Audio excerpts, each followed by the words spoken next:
मी आता आहे मीरा भाईंदरच्या पूर्वेकडील इंद्रलोक फेज 4 मध्ये आणि याच ठिकाणी काल रात्री 8 वाजता भीषण आग लागली होती आणि ही आग शॉर्ट सर्किटमुळे लागली होती। तुम्ही पाहू शकता ही आग इतकी भयंकर होती की इथं 30 ते 40 जणांचे संसार मात्र उद्ध्वस्त झालेले आहेत। ही आग शॉर्ट सर्किटमुळे लागली आणि त्यामध्ये एका सिलेंडरचा ब्लास्ट झाला। असे सिरियलमध्ये 3 सिलेंडरचा ब्लास्ट झाला आणि संपूर्ण संसार जे होते ते होत्याच नव्हतं, उद्ध्वस्त झालेले आहेत।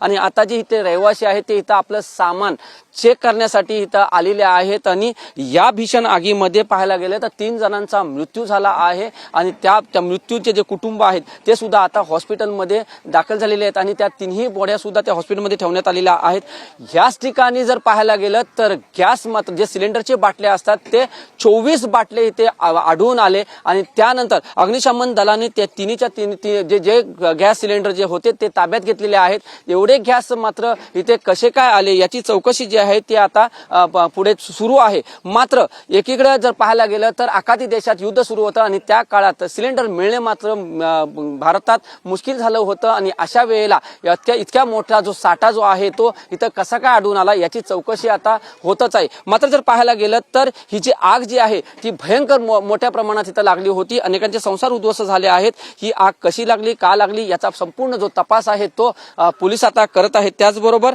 जर पाहायला गेलं तर 3 जण जे मृत्यू झाले ते 1 जण उत्तर प्रदेशचा आहेत आणि 2 पश्चिम बंगालचे आहेत। जे पश्चिम बंगालचे 2 जे आहेत ते अल्पवयीन आहेत आणि जो उत्तर प्रदेशचा जो व्यक्ती आहे तो 45 ते 46 वर्ष वयाचा आहे। जर पाहायला गेलं तर ही आग जी आहे ती अतिशय भयंकर भीषण होती आणि अनेकांचे संसार मात्र उद्ध्वस्त झालेले आहेत। जर पाहायला गेलं तर आता मात्र या संपूर्ण प्रकरणाची चौकशी आता केली जाणार आहे आणि आज मात्र महानगरपालिका कशा प्रकारे याकडे कारवाई करणार हे सुद्धा पाहणं आता तितकंच उत्सुकतेचं ठरणार आहे। व्हिडिओ जर्नलिस्ट गणेश मोरेसह मी वैभव घाग, TV9 मराठी, मीरा भाईंदर।